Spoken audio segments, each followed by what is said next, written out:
Hello, and welcome to another episode of the Knit, Knot, and Weave podcast.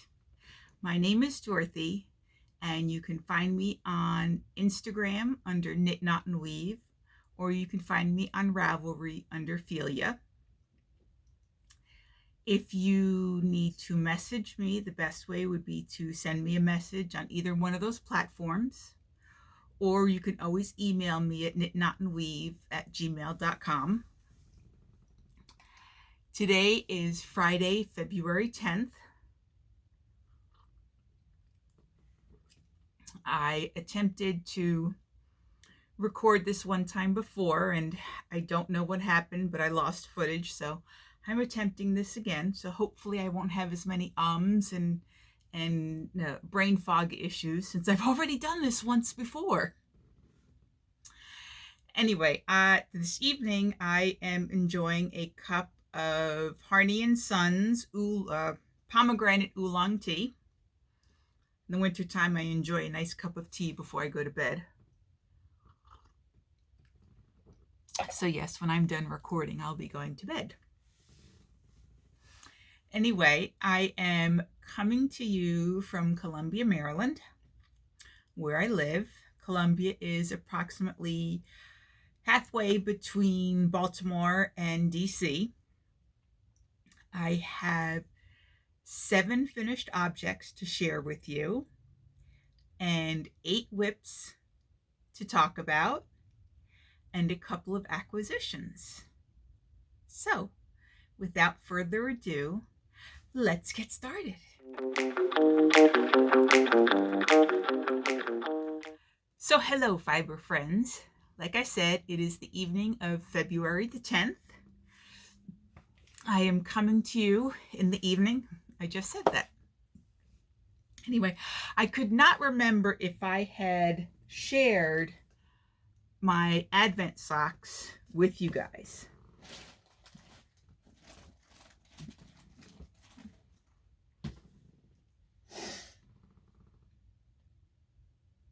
And of course, I can't find my sock blockers. I am ill prepared today. Anyway, very quickly, I can't remember. I don't think I shared my Advent socks when I did my last video of a year in review 2022 and plans for 2023. But these are the Cozy Knitter Advent socks, 24 colored stripes. The natural mini comes with it, and I did, again, my rounded toes and my afterthought heels. This is a thicker than my normal sock, so I think it's going to wear nicely. But if I remember, it is still a merino. It's 75-25 base. And then I have my Freckled Whimsy skein, which I did do coordinating toes, heels, and cuffs in the mini that did come with it as well. The socks are exactly 24 stripes. So I believe with both, I have enough left over to make another set. So we'll see if that gets done this year or not.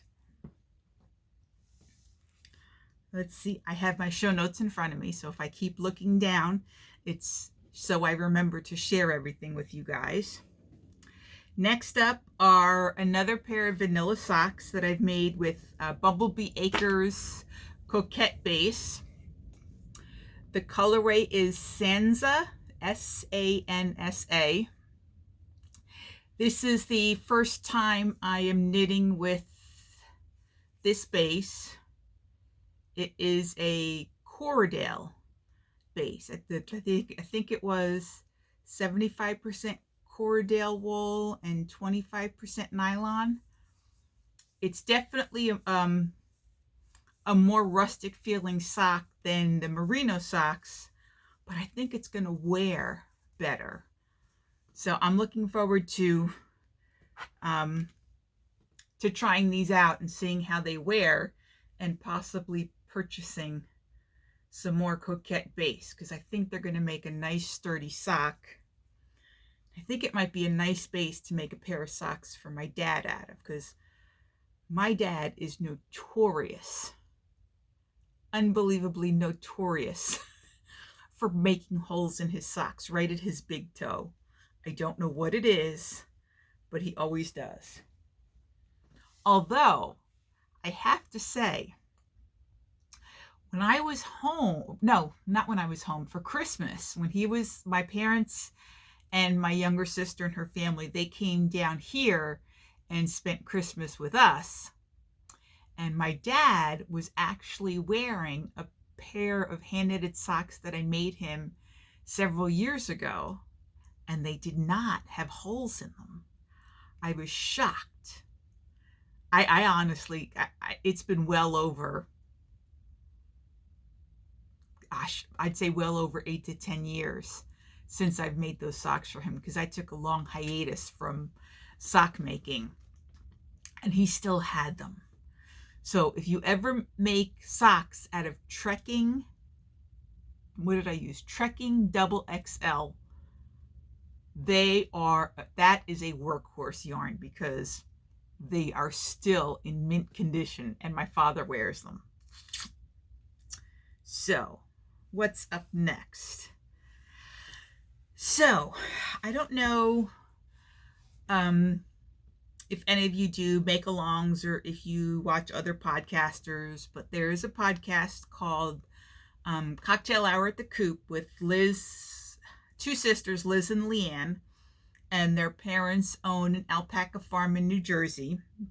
And every year, starting January 1st until February, I think it's until February 14th, they host a new to you mal that you can try anything that is new to you that is fiber related. So if you've never done cross stitching, you can do cross stitching. If you've never tried embroidery, you could do embroidery. If you are a knitter and you've never crocheted, you could try crochet, or you could try a new stitch or a new design. So if you're a knitter and you've never tried brioche, you could attempt to do brioche. You don't have to actually finish whatever it is you're making by the 14th. It's just for you to try something new. So one of the things that I tried new to me this year was the provisional crochet cast on, where you actually crochet around your knitting needle with waste yarn, so that when you pick the waste yarn out, you pull out the crochet chain, and as you pull it out, you can put those live stitches on your needle. And I wanted to try that so that I could make this double layer brimmed hat. And so you crochet around your needles, and then you knit your brim to whatever length you want, and long enough so that when you fold it over, it's the length that you want. And then you unpick the crochet cast on, and as you pick it off, you put those live stitches on another set of needles, and then you would you would knit the two stitches together so that you get that double layer. And then once all your stitches are done, you just continue on and knit your hat. Or you could do something like this for, I don't know, a scarf or the hem of a skirt or something like that. But anyway, I made two of them. I followed the Very Pink Knits provisional crochet cast on tutorial, which I will link down below in the show notes for you. Both of these were knit with Lion Brand's, what's it called? Lion Brand LB Collection Anya yarn, which according to Ravelry has been discontinued. So this colorway is Age of Aquarius, and this colorway is called Party Animal. I just love how this one knit up. I will say the yarn was not very pleasurable to work with. It's a merino yarn, a superwash merino, so it is soft, but it was very splitty. These were both knit on size 6 4mm needles. They were what I would call my meeting knitting. So when I have meetings at work and I need to keep my hands busy, I always tend to bring hats or vanilla socks so that I can, keep my hands busy while my ears are still engaged in what's going on. But so yeah, so that was 2 hats that will go into the donation pile for this year's donations.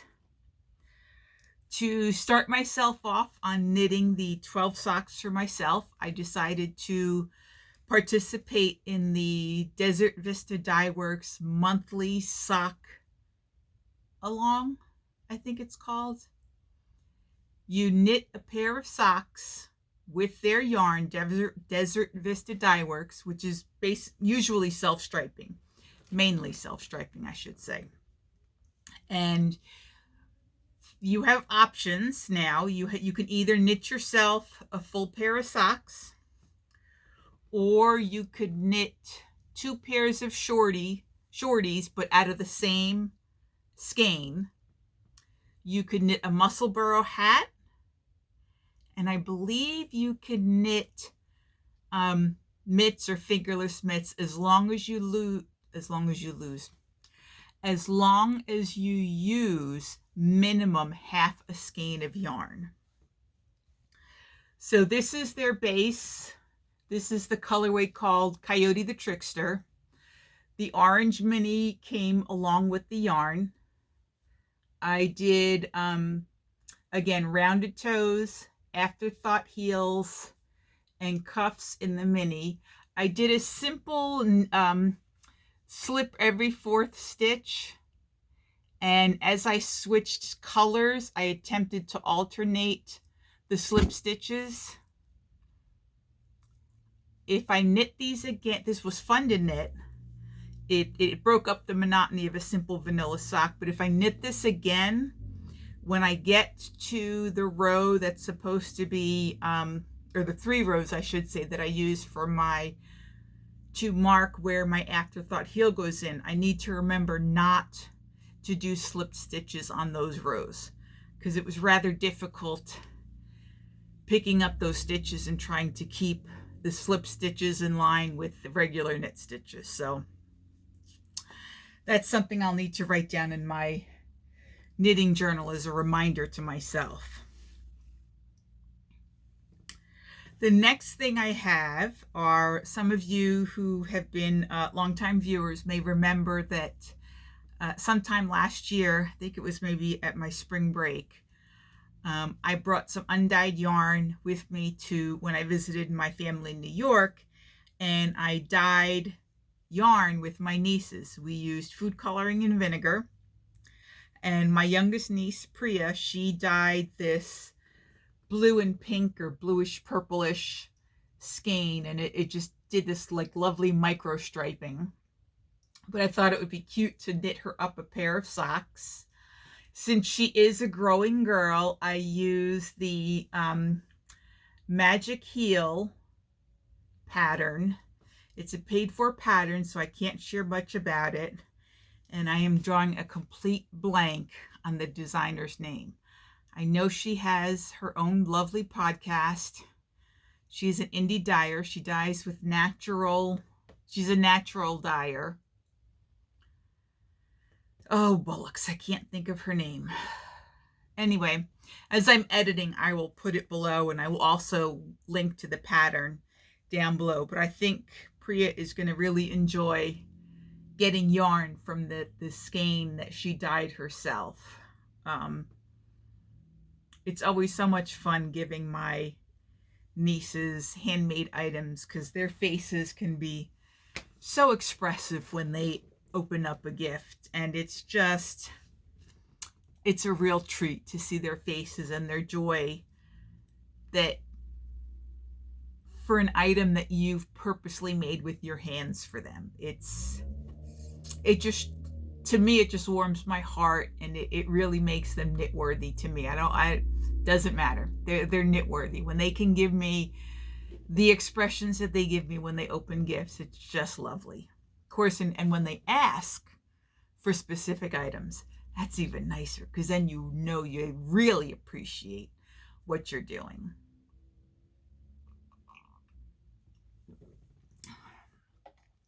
So, moving on, another new to me try this year was, I had done some Tunisian crochet ages ago, but I don't know how I learned about it, because this was back in the days when I was like sort of teaching myself to crochet. And at the time it was just, one of those really long crochet hooks. I only knew of one stitch, which is, I believe it's just called the simple Tunisian crochet stitch. And I had bought 6 skeins of yarn, and I just crocheted one skein and then the next, and I stitched them together and made myself a blanket with it. But I decided that this year, for the new to me Mal, I would try making an accessory, and I would try to learn maybe a new stitch or two. And I watched a podcast called TL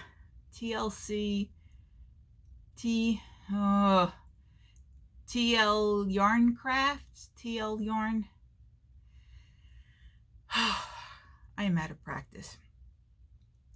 Anyway, the host is Toni Lipsy. She is a fabulous crocheter and Tunisian crocheter. She designs patterns. I believe I shared her book in my last video, and she had a project. It's called the Lamia wrap, which is what I did. She also has a step-by-step tutorial on her YouTube channel. So I was able to follow that to understand the different stitches. So here it is.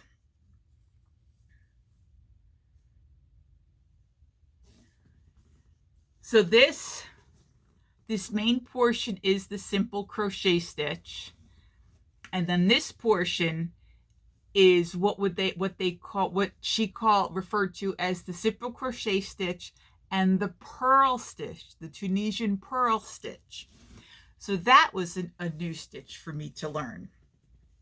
And how to do the increases was a new to me thing that I learned making this wrap. I think if I make this wrap again, and I just might, I would make it a little bit longer, because it can wrap around, but I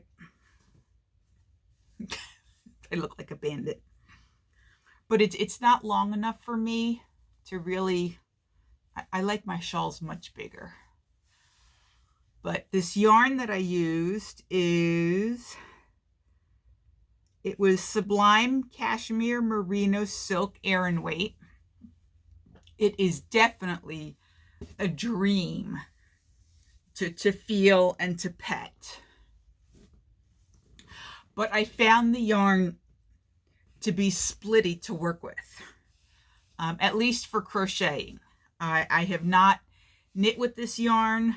I do have, I think a couple of skeins left in there, a couple of skeins in an Aran. I don't have any more in this pink, otherwise I would have made this larger. And I think I have a couple of colors in the DK weight. But with as splitty as this was to work with, I don't know if I'm going to work with it again. If you have knit with this yarn, let me know if it is as splitty knitting with it. Because if it's not, I might just knit with what I have. Otherwise, I may put it into a yarn swap. But this was knit on a J crochet hook. or a 6.5mm hook.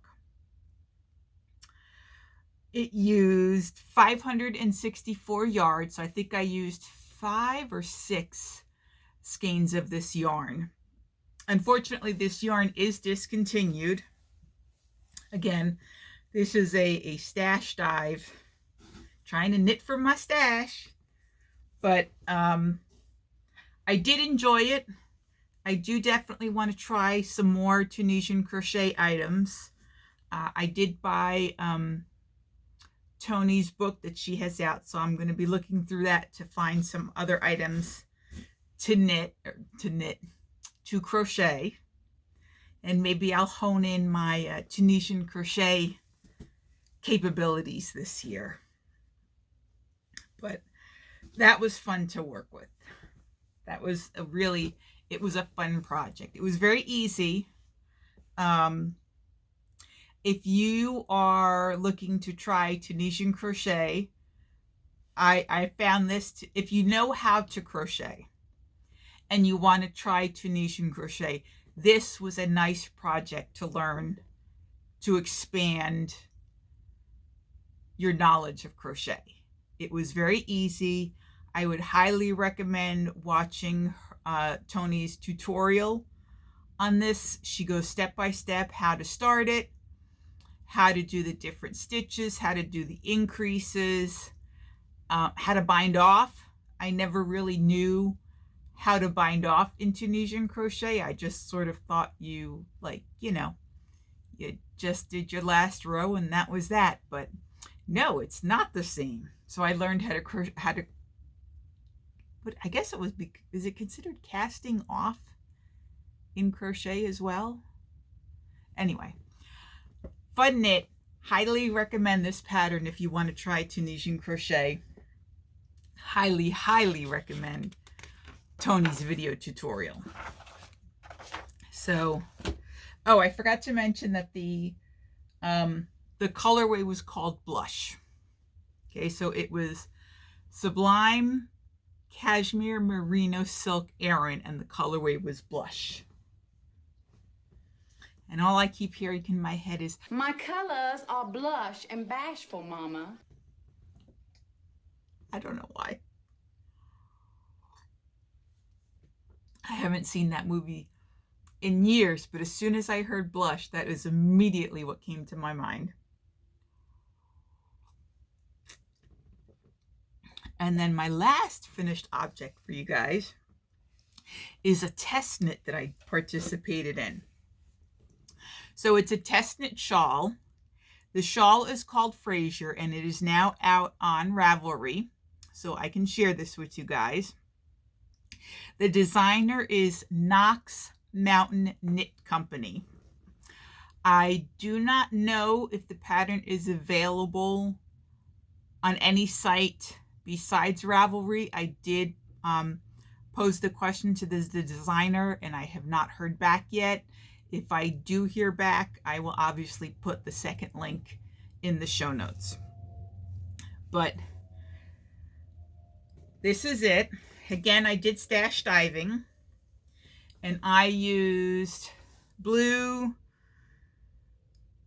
sky fibers in Surrey Merino, and the colors are Dust and Crimson. And this stuff is a dream to work with. It is a single ply yarn, but it is so nice. So I used a US 9 or a 5.5mm.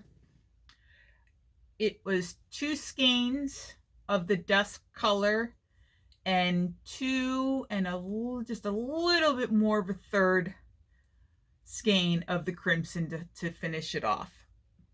It was a very, very well written pattern. I highly recommend it. It was very easy to knit. It was a well written pattern. The designer had stitch counts at the end of each of the sections so that you could make sure that you were on track. And it was a pleasure to knit. And I absolutely love this yarn. I don't know why. It's been in my stash forever. I think I originally bought the dusk because I wanted to make a stole with it, and that never got done. And then I bought the crimson because I had wanted to make a different shawl with it, and that never got done. So luckily they went together well, and I made this shawl. So again, this is the Fraser shawl, and the designer was Knox Mountain Knit Company. So very, very pleasant shawl. Highly recommend the pattern. And those are all my whips to share with you guys.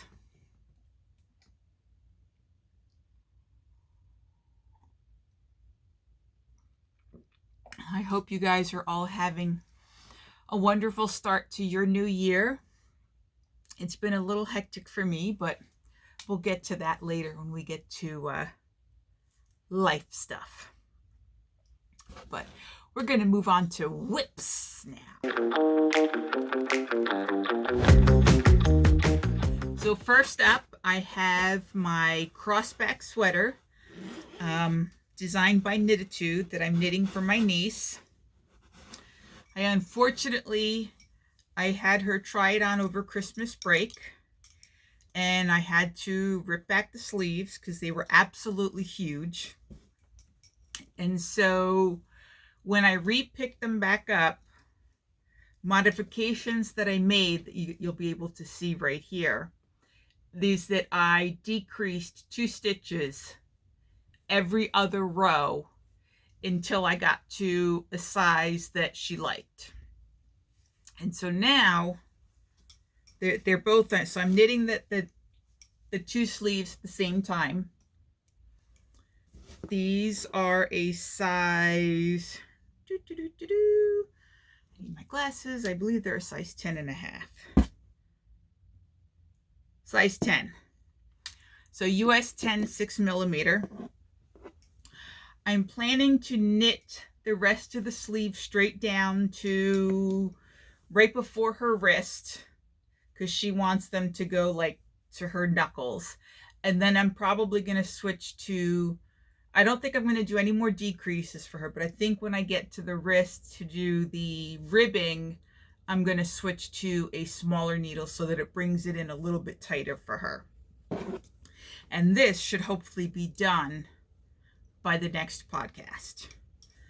So I am knitting these with 2 circulars, and so I'm doing the knitting in the round with 2 circular needles for this one. I have my Hayahayas, and I have my, I just learned how to say these and I can't think of how they're said now. Licca needles. Anyway, it's the original set, the driftwood, and I do like these a lot. But the yarn that I'm using in this again is Titan Wool Canada. So it's 100% wool. She knows that she will have to hand wash this when she gets it, but we've tried it on her. She really likes the fit. It looks really good with the cross in the front, because this sweater can actually be worn both ways. So that's nice. So that is and will be done by the next podcast because I'm tired of knitting on it. I don't know if I shared this with you guys, but I knit a sweater for her a number of years ago.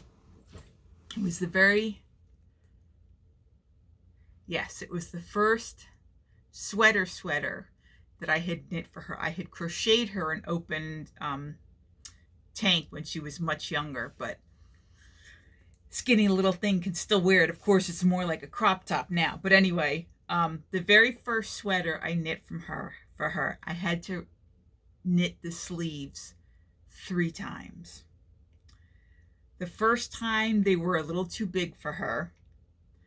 The second time we decreased a little too much and they were too tight for her.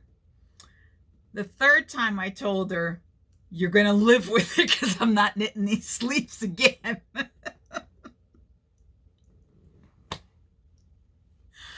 Luckily, she still has that sweater. It still fits her, so she is knit worthy. But I got to these sleeves when they were down, when I had gotten to about the elbow length. That's when I had her try it on, so that I was only ripping back half a sleeve instead of a whole sleeve. And when I say that these sleeves were huge on her, I mean like this is her arm. The sleeve was like down here. They were huge. So luckily we got that adjusted and they fit her. The ease in the arms is good for her. So that's what she's getting. Next up is my Ghost Whisper by Park Williams. It is knit in Drops Kid Silk on a US 10.5. They're on my they're on my Chowgoos and my Licka needles because I have split for the back and the front. And I can't figure this out now because my needles are all kinked together.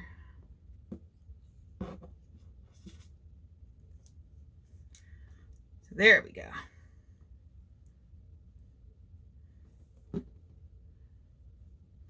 So I've split for the arms and I'm getting to the arm shaping. So I've got a little bit more of the back done than the front. I really want to get this finished because I want to see if I can wear a full mohair item. If I can't, I don't know, maybe I'll give this away. But I'm hoping that this will be fine because I think it'll be a nice addition to my wardrobe because when I go to work, you never know if it's going to be hot or cold in my area. But this would be light enough that I could throw it over a tank. And I believe it'll keep me warm yet cool. Not warm yet cool, but it'll be nice enough to keep me warm if it's chilly. But if it's warm, it won't kill me. It won't make me like overheat too much. Because that's my issue right now with menopause or perimenopause or postmenopause, whatever it is, menopause or postmenopause. You know, when you're still getting the hot flashes sometimes. But I do like the Drops mohair, the Kid Silk. I have to say though, when I compared this to the Tussa silk that I used in my aunt's shawl and my mom's Sophia's scarf, I like it with a little bit more silk and a little less mohair. So if this doesn't work out, I might try it again with something that has more silk than mohair. So I think this was I think this is a 70-30 blend of drops.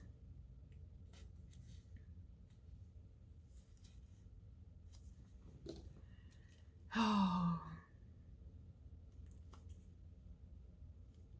Yes, 75 mohair, 25 silk.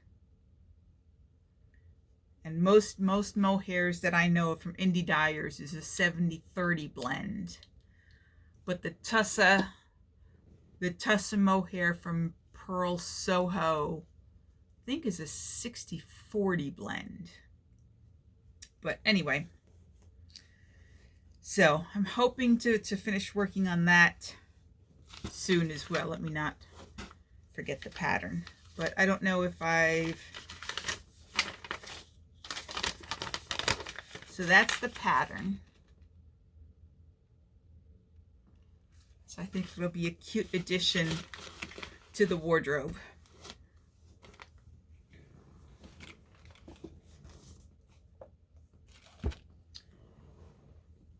Next up is to catch you up on the shawl that I'm designing, or working on designing, I should say. I had 3 skeins of yarn in my stash. I have almost nothing left of this one. But I started with this lighter one, and then I moved into this darker purple. And now I'm into this deeper purple with some color pops in it. And this one is being knit on carbons. And why don't I see the needle size?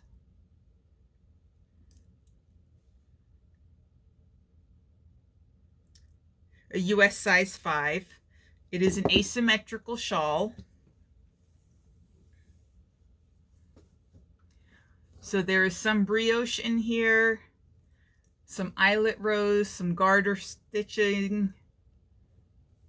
You can see the transition into the darker, and I've just transitioned into the multicolor, and I'm trying to figure out what I want to do for the rest. I think I may continue in garter and see what happens from there, but I'm hoping to get this finished soon. But of course I keep signing up for more test knits, and I have a whole bunch of sweaters I want to make for myself this year. So anyhow, this is slowly getting worked on. I hope to have this written up soon. I have to find a tech editor. I have no idea that there was such thing as a tech editor for patterns, but apparently there is. I believe there is I found out, I believe that there is a group on Ravelry that discusses tech editors. So I don't know if how much they cost, what exactly they do. So I have to look into that. If any of you are a tech editor, or if any of you have done designs and gotten things tech edited before, let me know in the comments what things I would need to maybe look for in a tech editor, or what, I don't even know what to ask. Like, do I need to know if they charge, if they don't charge? What is the going rate for a tech editor? I have no idea.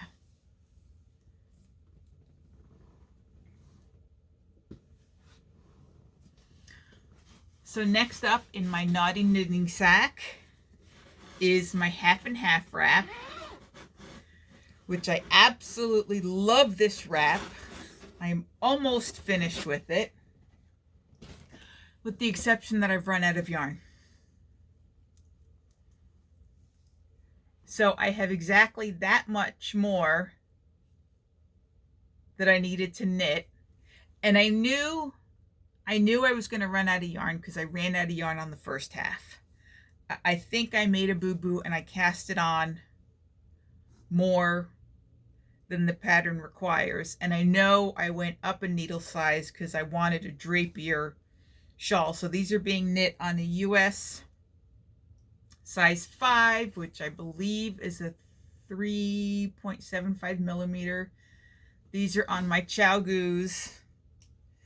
This is being knit with Pearl Soho's linen quill, and I am using the colors Dark Iris and Purple Smoke. This, I think, is a pattern that I will be knitting again. The only modification I made to this pattern is, instead of using wrap and turns, I did do the German short rows. But I have seen people who have done the wrap and turn version, and they have a nice like a nice little detailed line that goes along the color dividing line here that looks really nice.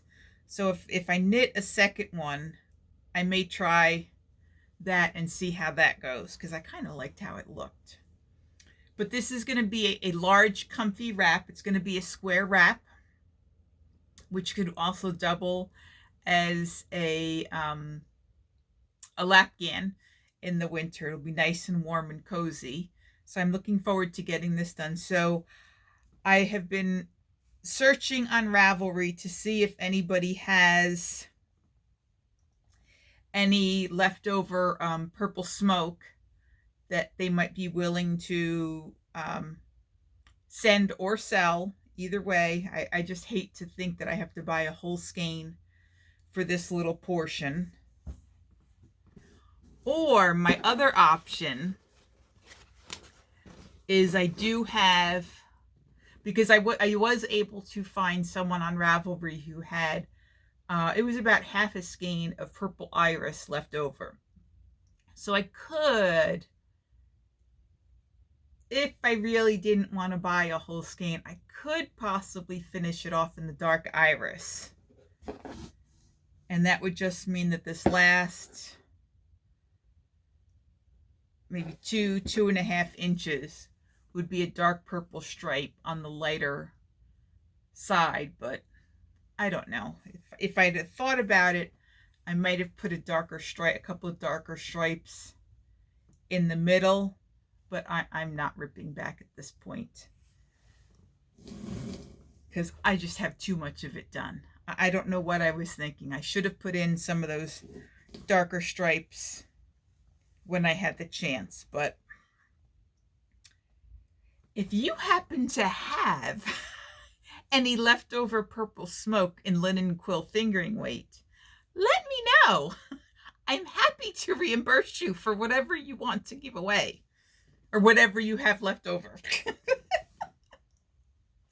I have a cute little dice stitch marker that marks where I am for the short rows, because sometimes I get a little carried away, and I'm, because this is such like potato chip knitting for me, that I've, I knit this watching movies, watching Knitflix, watching other podcasters, and sometimes I forget and I'm like, oh shoot, and I wound up tinking back to where I should have done the wrap and turn. Well, not the wrap and turn, but the German short row to go back across. So I haven't decided. If I can't find any purple smoke, I have to make a decision soon, because I know it's on sale at Pearl Soho right now. So we'll see.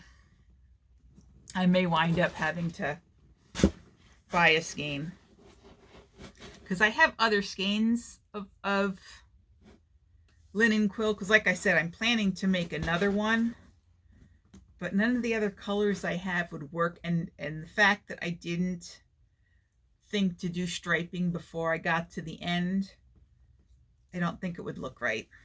So I think I've just talked myself into buying another skein of linen quill. Shoot. Anywho, not what I wanted to do, but oh well. One skein in 2 months is not bad, right? Right? Buying one skein in 2 months.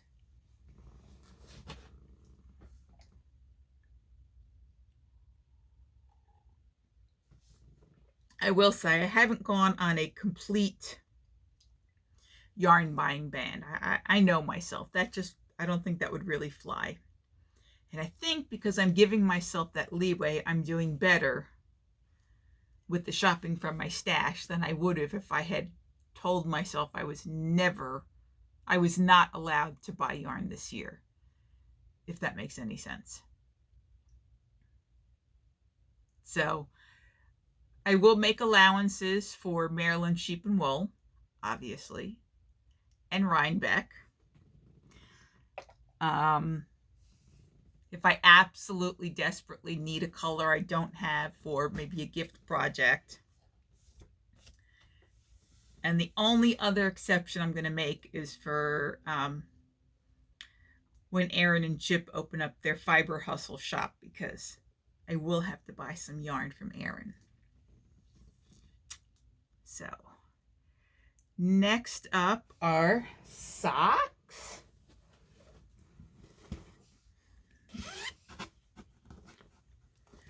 So I have 2 pairs of socks on the needles right now. I have a pair of Felici that are in the Bayou colorway.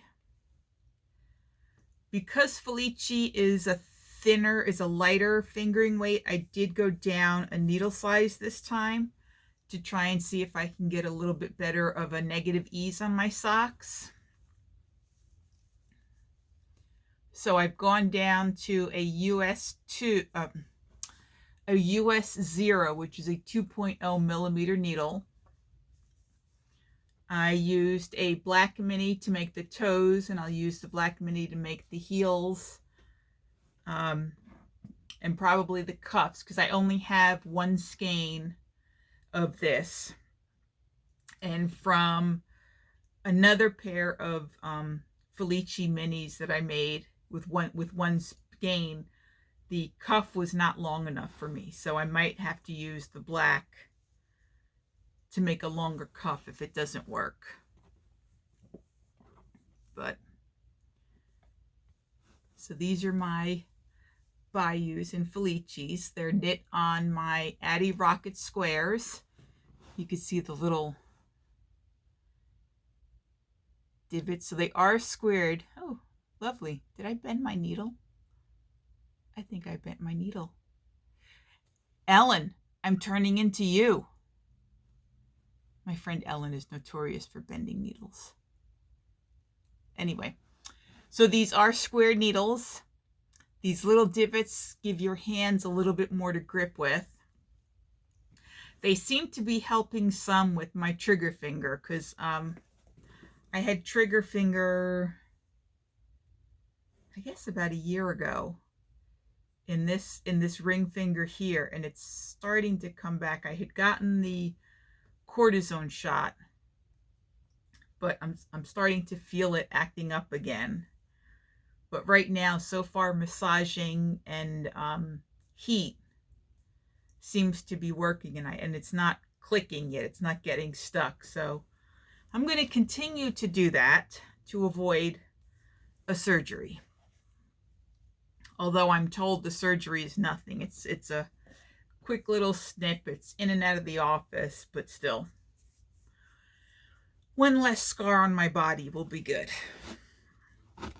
And then my other pair are made with Heidi socks, which I think I need to take out and start over.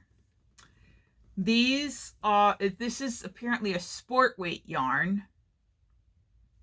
And so they feel like they're going to be a little bit too big. They are knit on a US 1 2.25 because of the thicker weight yarn, but I like the fabric that it's knitting up into. It's going to make a nice dense fabric, which I think is going to be more longer wearing, if that's the right way to say it. But I think they're going to be too big, so I may need to pull these out and just cast on a few less stitches. I've never knit a sport weight sock before, so I normally knit my DKs on 48. I'm sorry. I normally knit my DKs on US 2s with 48 stitches.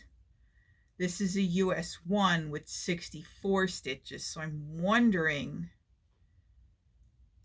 if maybe 56 stitches would be right for me on a sport weight.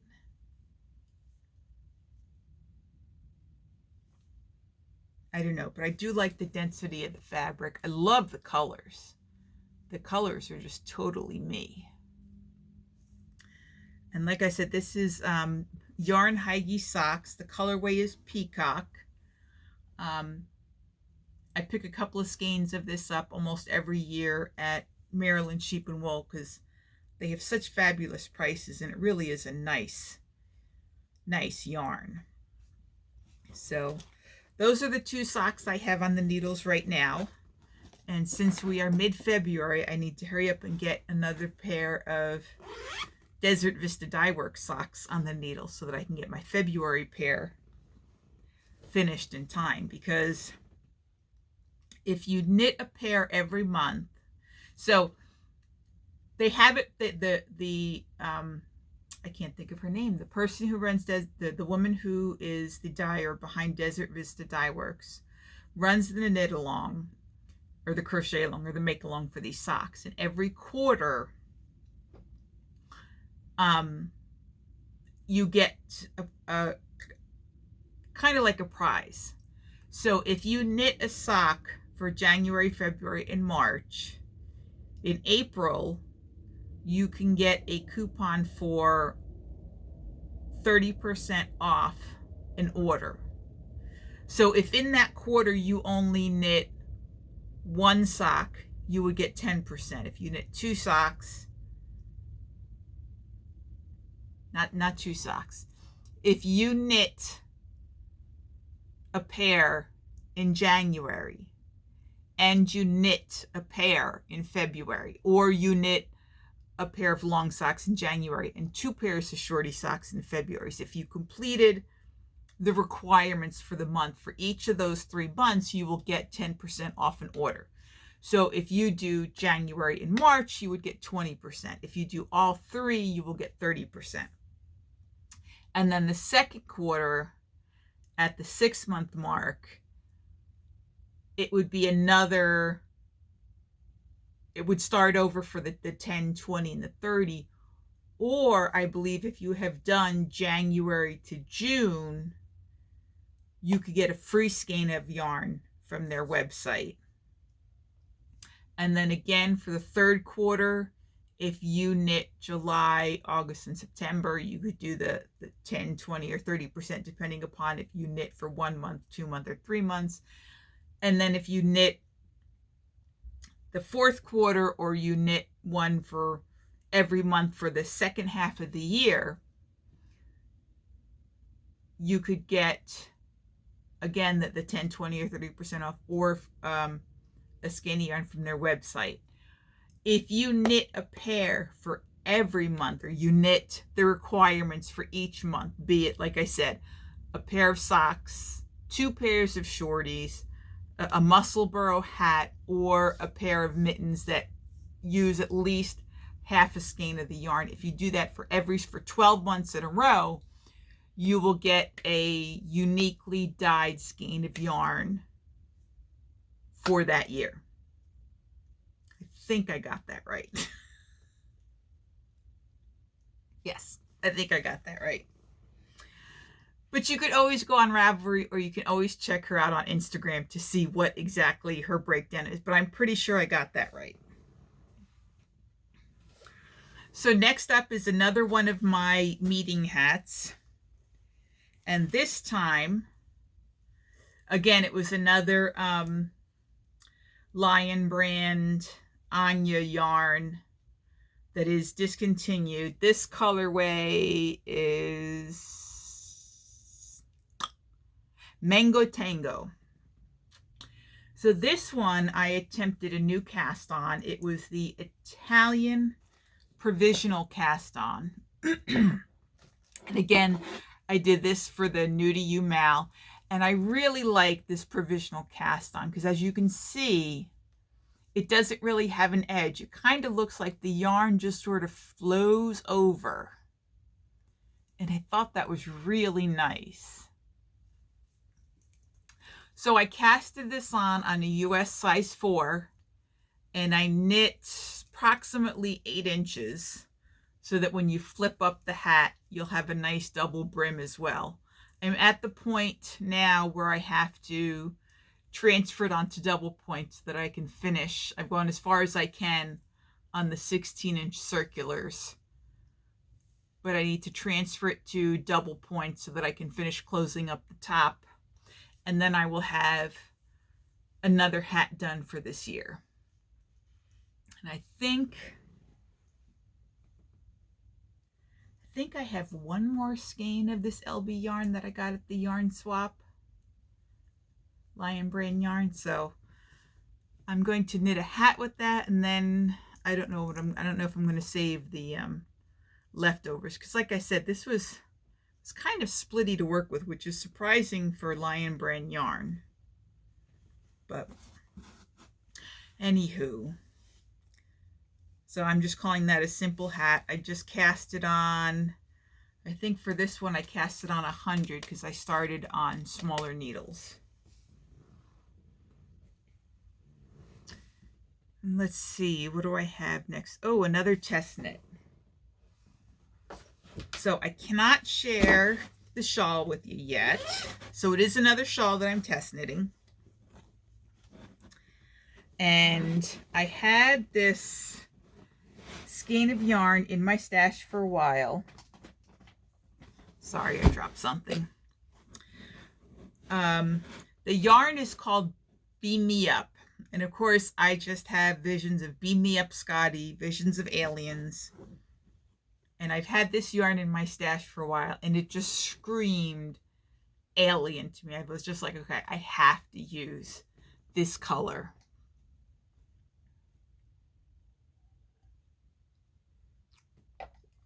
Now, this is Miss Babs Yowza.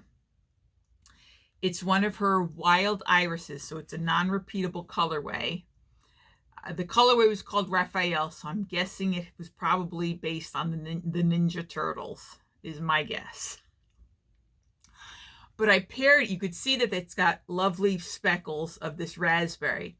So I had another skein of Yowza that matched this raspberry perfectly. So I had attempted to start the shawl in that color, but the shawl has some brioche in it. It has some garter striping, and I got through one repeat of the pattern, and I just had awful, like, bloody Grinchy vibes from that color combo. So I went back to my stash and went hunting, and I had 2 skeins of Miss Babs Franklin yarn, which is the dark, which would match this dark blue, but I hated to, because I have 2 skeins of it that are very well matched, so I hated to think that I was going to break up this set because I could make a top with those 2 skeins. So luckily I found this skein, which is Tess Merino yarn, which I actually think may be the exact same base of Miss Babs Yowza. And they wound up working together wonderfully. So I had to rip back my test knit, and I have to post all of this so the designer can see, and I managed to work on it very, very diligently. So I'm up to the mark that I'm supposed to be at for right now. So I can share a little sneak peek with you, but I'm not going to open up the shawl. But I love this color combo so much better. Oh, so much better. And I'm really enjoying this knit. Again, it's Beam Me Up, and who is the designer? Oh, Fiber Optics Knits. Not Fiber Optic Yarns. Fiber Optic Knits. It's an ophthalmologist who is a knitwear designer, which is where she got the Fiber PH Optic knits. So I thought it was very cute pun on words, but the pattern is well written. There are stitch counts for the end of every section, which I personally love because it lets me know, as I'm doing the last row of the section, I'm counting to make sure that I'm on par with what the numbers are. So that helps me a lot. I'm really looking forward to finishing this. I can't wait. So this is knit on a US 7, which is a 4.5 millimeter. Like I said, there are garter stripes in it, garter ridges. There is brioche. Small sections of brioche, but it is brioche. So if you're looking for a pattern to try brioche with, I would recommend this once it is released. I don't know when the release date is. The intended deadline is supposed to be February 17th. But the designer did post that she doesn't know what she was thinking when she posted that date, because she is actually, that date she is getting ready to go on vacation. So she will not be doing anything more with the pattern as she's on vacation. But so I believe it's going to be released closer to the end of the month. But anywho, it's going to be a very nice pattern. I would highly recommend keeping your eye out for it when it does get released, because it was a fun pattern to knit. So now that is all my works in progresses. That is not all my works in progresses. That is all my whips that I have been currently working on to share with you. I have other whips, of course. You OGs know that I always have whips going, but I haven't worked on any of the others. These are the ones I am currently working on. But now we can get into the acquisitions. So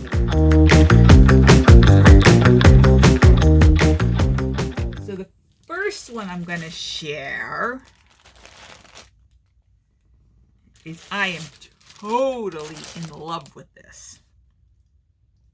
And I shared this. I did mention that I had ordered this from Mystic Fiber Company, and it is a Fade Advent. And this dyer does an amazing job with the fade. Sorry about the crinkling, because I'm not taking it out of the packaging yet. But just look at this fade job. Okay, here is one side of it.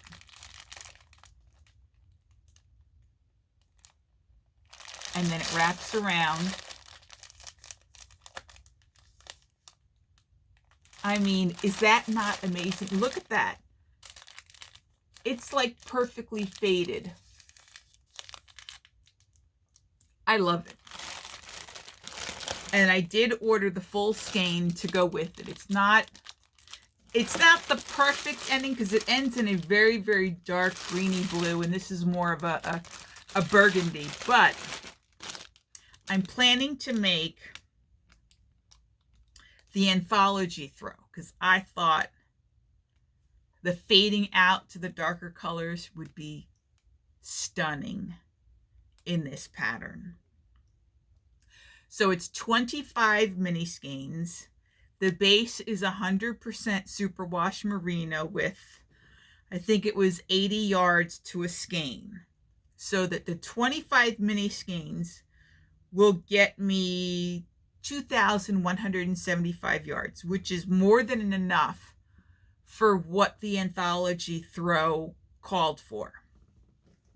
And then in addition, I have the full skein, which puts me at 2,600 yards. So it'll be a little bit bigger, but I think it's going to be stunning. And I cannot wait to get started. I almost want to like pull this out and start skeining these up, because I want to start with this fade. This is just so amazing to me. Anywho, let me move on. So now, my others, I saw that Ching Fiber came out with a new base, and I could not find it anywhere in the US. So I had to order it from, I think I ordered it from Loop London. And of course they had a mail strike. So it took a little while to get to me. But it is 79% cashmere, 21% silk. When I say this is to die for, this is to die for.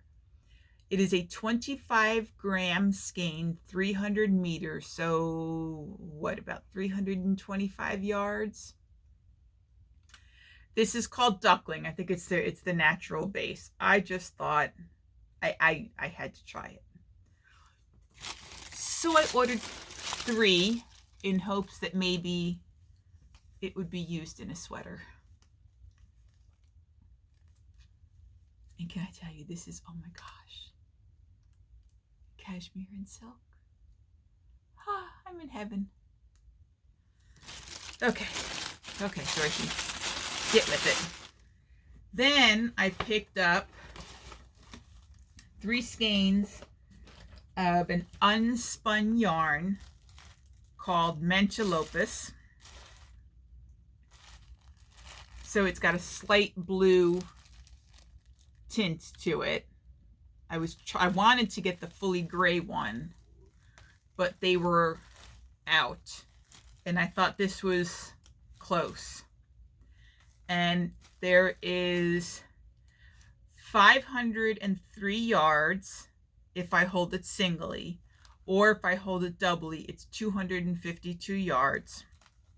And I'm hoping to hold this together with maybe a mohair, maybe an alpaca silk, and make the Ranunculus by Midori Hirose. I have not played with unspun yarn yet. I really want to get my hands on some Nutiden, but I've not been able to do that yet. So I settled. I was able to get Menchalopes, so I went with it. I did buy a skein of this at Rhinebeck. So I have 1 skein of this that I'm going to work up into a shawl to get some practice with knitting with unspun yarn, because I hear it's very delicate and you really have to be patient and be a little bit more slow. I don't want to say slow, a little bit more careful, mindful when you're knitting with an unspun yarn. So I will be practicing with the skein that I bought from Rhinebeck before I attempt to make my ranunculus with this. And then this is my last one. And again, these were all purchased in December before I said I really need to knit for my stash. But this is a company that is in Canada. It's called Wild in the Woods. It's another unspun yarn company. And I forget where I heard of this. But it is rustic Canadian wool. And I had to show this because I thought this was hysterical. All the air was sucked out. It's like it's in one of those food saver bags. But I bought a skein in their natural gray, and then I bought a skein in this burgundyish purple. It's called Foxglove. So I'm thinking I might play around with this and make a shawl with it and see how this works up as well, as maybe this could be another option, because I don't know if I'm ever going to get my hands on Nutiden. I have no idea if I'm going to be able to wear this against my skin. I am, unfortunately, one of these people that is sort of sensitive to more rustic wools. I have been ever since I was a little kid, which is surprising as to why I'm attempting to make a mohair top, because I know when I remember distinctly, oh my gosh, when I was younger, my mom had purchased this red sweater for me, this red sweater that I think was mohair. It may have been fake mohair. I don't know. Maybe that's, but it had this turtleneck and it was really pretty. But I just saw like the fluff of it, and I'm looking at my mom and I'm like, I don't want to try it on. She's like, no, come on, try it on. And I put it over my head and I immediately felt it. It was just, and I was just sitting there, take it off, take it off, take it off. I couldn't even try it on. That's how bad it was.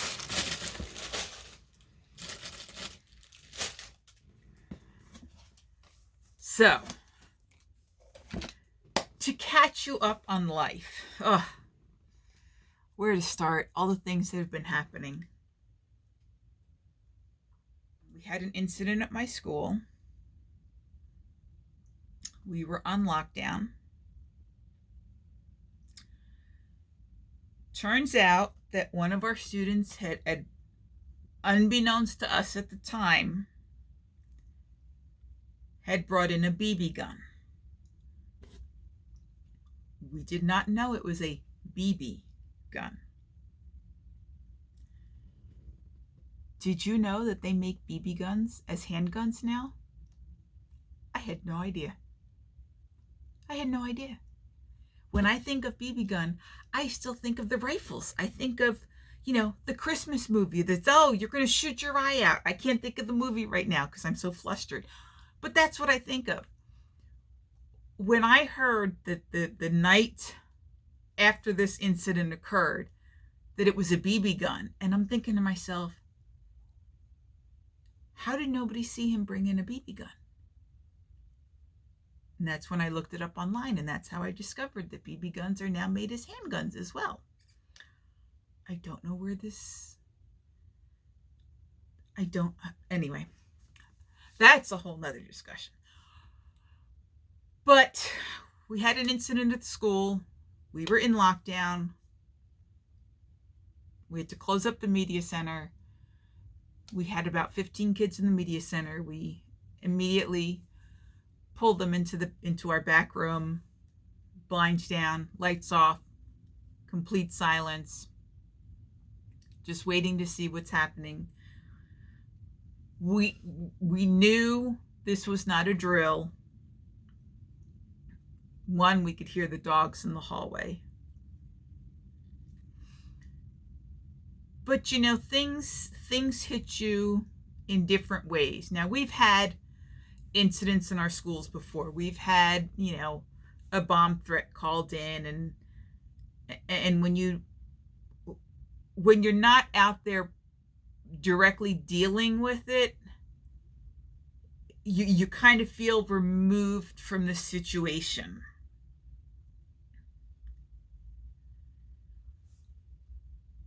But this time, at least for me, and I know for certain others, it was very different than a drill or different than other incidents that we've had at our school. Because one, it didn't hit me until it was over. Now, I knew it was a gun-related incident.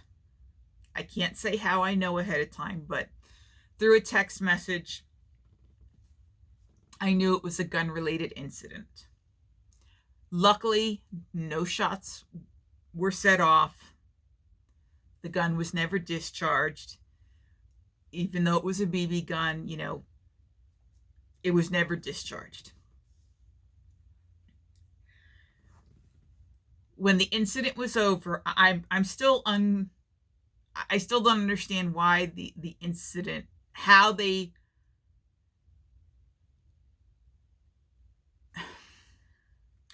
I don't understand how they called the lockdown off while the police were still there with the dogs going through the whole school. I guess they deemed it was okay because the student or students that were involved were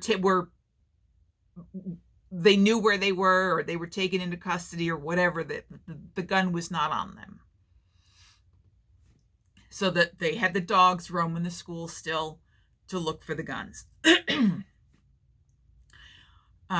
So they lifted the lockdown, and this was at the end of the school day. They lifted the lockdown, but they asked that teachers and students remain in their classrooms even after the last bell rings, that they would be dismissed by a police officer as they came through the building, because they did not want everybody exiting the building at the same time.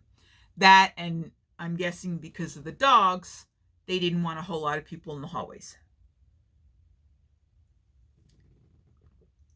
So They came by, one of our security guards came by the media center, and we were waiting at the door because we're not a normal classroom. So I wanted to make sure that they didn't forget to allow us to release the students so that they could catch the bus. And so once they came by, they were like, they're like, you don't have any kids in there, right? I'm like, yes, actually we do. He's like, all right, well, they can be released. And they had to go out, and they had to immediately go right out the front door. They couldn't go to another area of the building.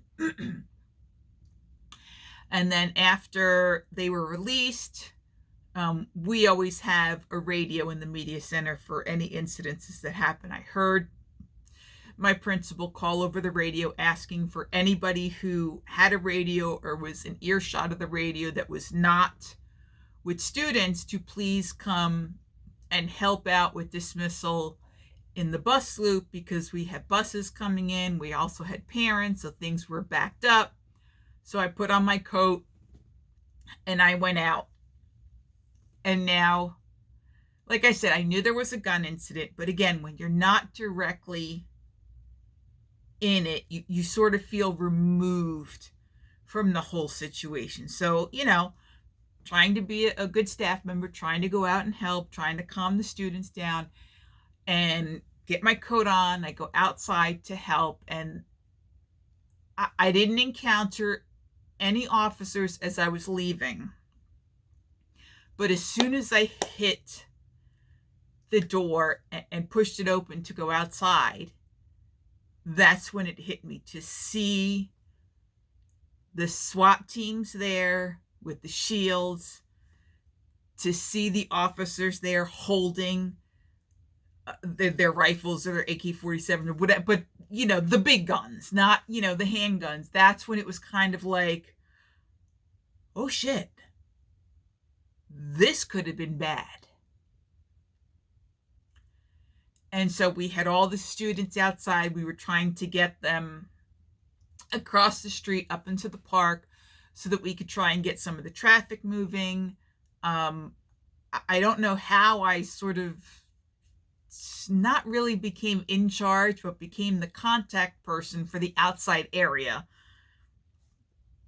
But the transportation people came to me to let me know that, don't worry, none of the buses are leaving. We're going to wait till, all the classrooms get dismissed before we we-release any of the buses, so that all the students will be able to, get on their bus and get home. And then, we started, we had buses that were backed up in the driveway, the driveway, whatever you would call it, the main entrance to get to the school. And then and it was not even half of our buses were there, and they couldn't get in because there were parents there. And then, they weren't letting anybody back into the building because they were still sweeping the building. They were still releasing classrooms one at a time. I had a student I was dealing with that was, in tears because their sibling was still in the building. And, I got on the radio to see, if a certain portion of the building had been released yet, and it hadn't been. So I said, calm down. She hasn't been released yet. We're good. And then we had 4 adults trying to I don't know where they came from. They came from the parking lot, and they were heading in towards the building, and I stopped them, and I'm like, we're not, I don't know where you're going, but we're not letting anybody in the building right now. The police are still doing a sweep, so I'm sorry, we can't. And they were apparently county people. I didn't know. They didn't have their badges out. So that was a Friday. So luckily I got home. I got to have a glass of wine or two and relax. But yeah, that was not a fun day. And sadly, I don't think that's the last time it's going to be. So, moving on, as I've shared in Vlogmas, my girlfriend Carol is going through chemo. She has had her third treatment now, so she is halfway through her treatment. She was supposed to be, she's on the schedule to have 6 treatments. Unfortunately, we did find out that the portion of cancer that had spread to her hip bone, which is what she had, I believe, radiation on first before she went through the chemo, has moved into her thigh muscle or something like that. So we're not quite sure what that means for her. I know they were talking about hip replacement, but I don't know if the fact that it's the tumor has, I don't know if it's moved or grown into the thigh muscle, if that's different, if they thought it was the bone deteriorating. I'm not quite sure. So please, if you're a prayer, I don't care what God you pray to, just keep her in your thoughts. A group of us from the gym, we decided we would go and cheer her up one night. So we just, I can't even believe we did this. We dressed up. We were in red outfits, but some of us were.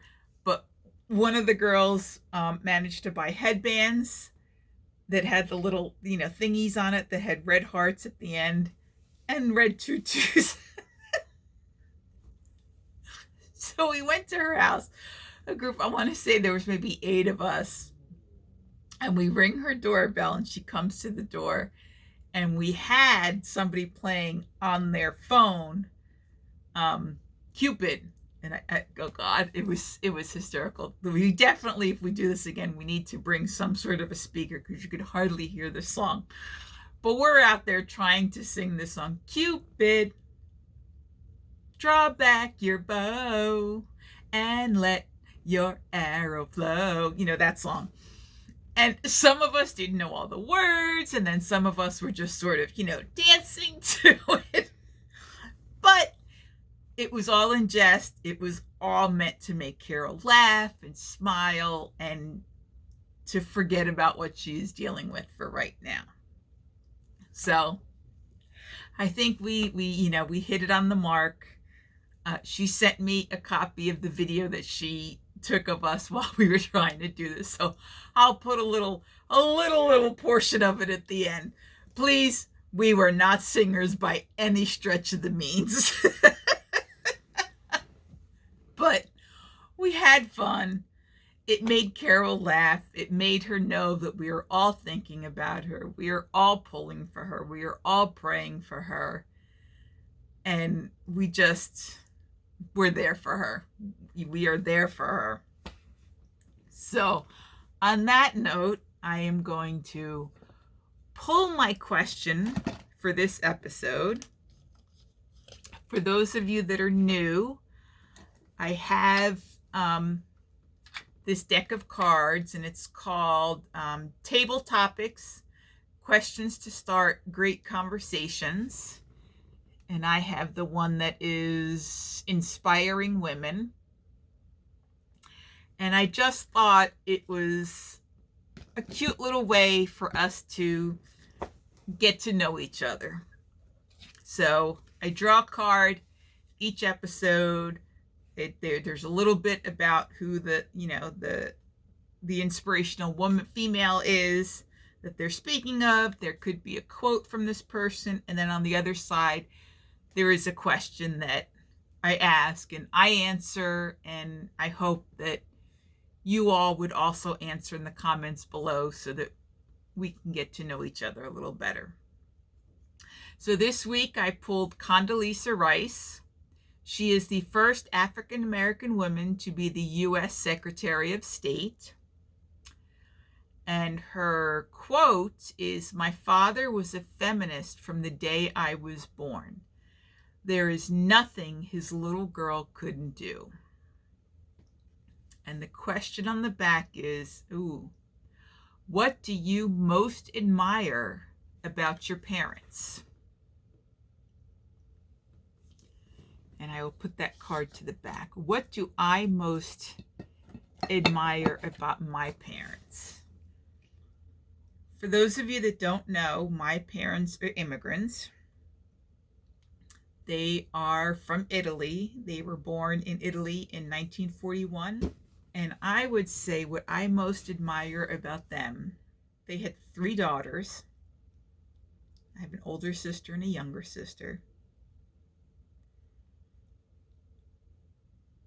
And they taught us to never rely on a man.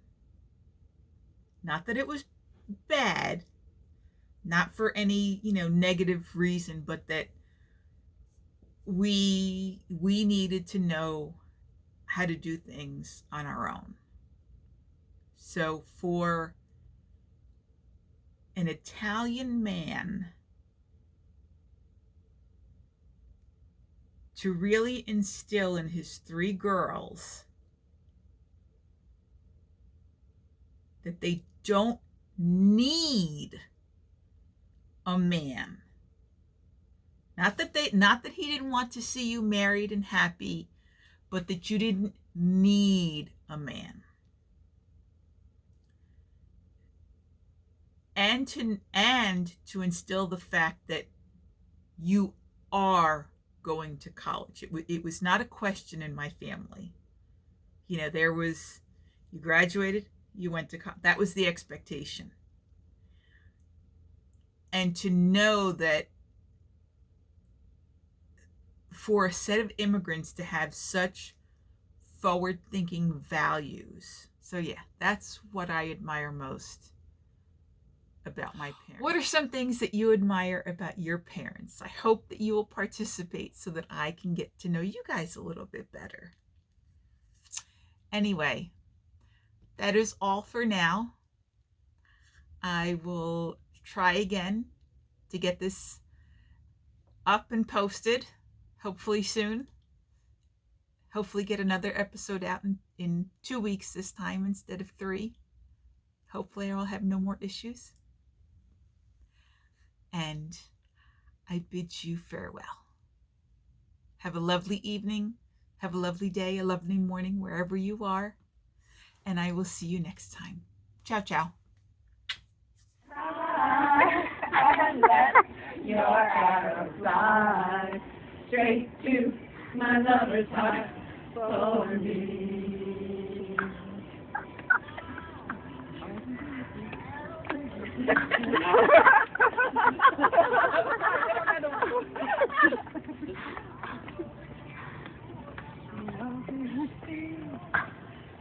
Neighbors are not looking out their window. Oh, Cupid, draw back your bow and let your arrow flow straight to my lover's heart for me. Oh, by the knees, Cupid, please hear my cry and let your arrow fly straight to my lover's heart for me.